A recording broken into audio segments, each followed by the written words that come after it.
My name is Valerie McGee, and I'm President and CEO of Larksfield Place, a not-for-profit retirement community here in Wichita, Kansas. And I'm here to talk about Senate Substitute Bill 2673-2320, which is a nursing home bed tax. The problem with this is that this is a tax on all nursing home beds, regardless of the number that a community has. For example, we have 90 nursing home beds. And the problem with this particular bill is the fact that it puts the burden on the most frail, vulnerable older adults that we have, which is those who actually live in the nursing homes. And so the very few people that we have who are paying their own way, who've saved for years and years and are good stewards of their money, are the people who are actually the ones who are going to be footing the bill for the Medicaid shortfall that we have. I've asked our Chief Financial Officer, Tim Nickel, to talk with not only those of us who are in management, but the family members and our own residents who live here about what this will really mean to them. When they enact this bill, nursing homes are going to have to come up with this assessment money. They're going to have to pay it in. The only way they're going to do that is they're going to have to raise their rates on their nursing home residents, because nursing homes right now don't have cash laying around to pay this $1,200 per bed assessment. On average, the private pay occupancy rate in nursing homes is about 37%. So for every dollar they raise their rates across their nursing home, they only realize 37 cents. Because if they raise the rate on a Medicaid bed or they raise the rate on a bed filled by a Medicare patient, the reimbursement doesn't change.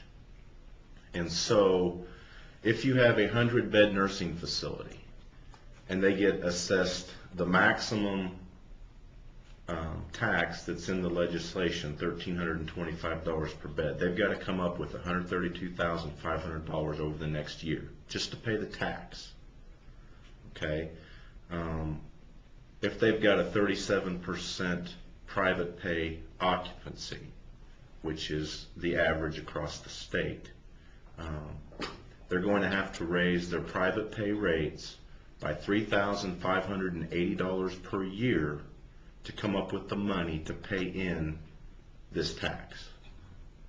Now, there's 22 some odd thousand nursing home beds in the state of Kansas. If 37% of them are occupied by folks paying their own way, that's a little over, I think, 8,200 people that are going to come up with $30 million plus to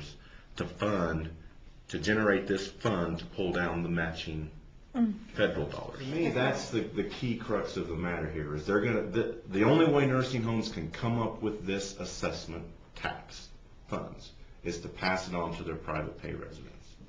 37% of the private pay beds in the state are occupied by folks paying their own way. They're the ones that are going to have to fund Medicaid solely on their backs. The other bad thing about this legislation is the language in it is not strong enough that suggests that the funds pulled down from the feds will go back to nursing home reimbursement. Now, the legislation does say that if they take any of the funds paid in by the nursing homes into the general fund, that the tax would go away. But they don't say that any of the federal funds pulled down into the fund for nursing home reimbursement, if those are swept for other purposes, the tax can still stay. The only ones that are going to be affected are the ones paying their own way. We know that numbers are somewhat impersonal, so what we wanted to do is to make sure that we could talk with people who are perceived as not having a voice because they live in a nursing home.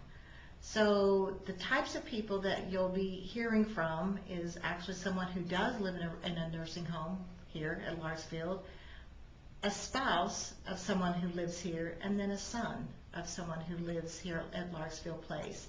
We wanted to give them a chance to speak. Every single one of the people who are here are on a fixed income.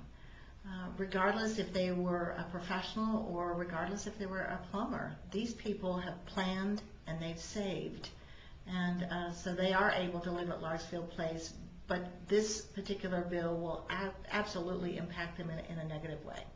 Well, more taxes, I'm against them.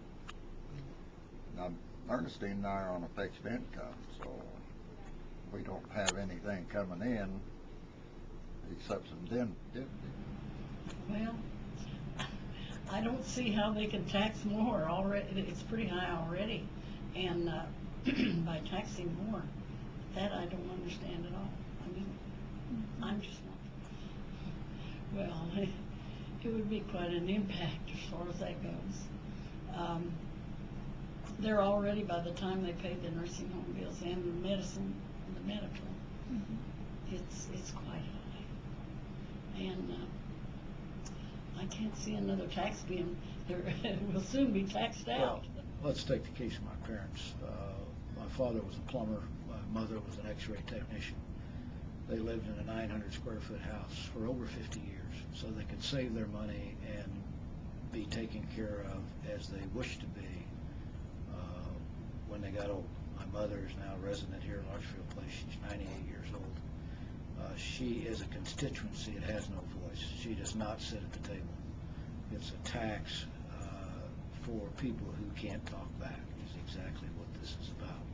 And so now she's going to have to fund for the people who didn't save for their retirement or perhaps couldn't. But it should be a levy on everyone in the state of Kansas, not on these people who have been able to save and are paying their own way. There isn't any other way to raise the money in a facility that has a low population of Medicaid patients. They're simply going to have to pass it along to the people who are paying their own way.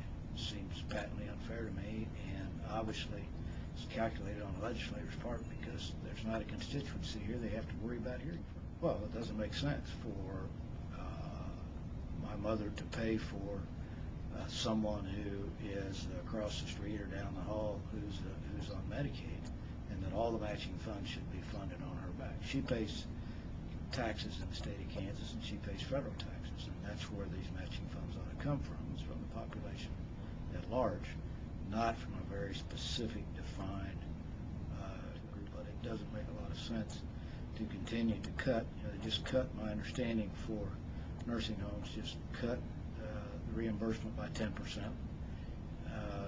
Even the federal health care bill, says it's going to cut payments for Medicare by 10%, none of which seems to make any sense, but it seems to work for the numbers to be able to try to balance the budget, or it sounds good on paper.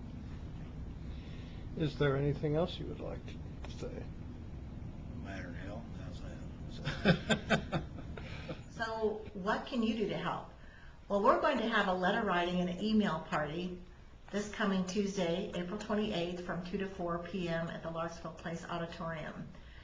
We have many of our family members and our own residents and other not-for-profit organizations who will be coming in and helping to oppose this particular bill.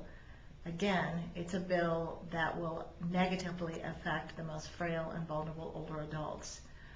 Or if you're not able to come to our party, we encourage you to come to our website at larksfieldplace.org.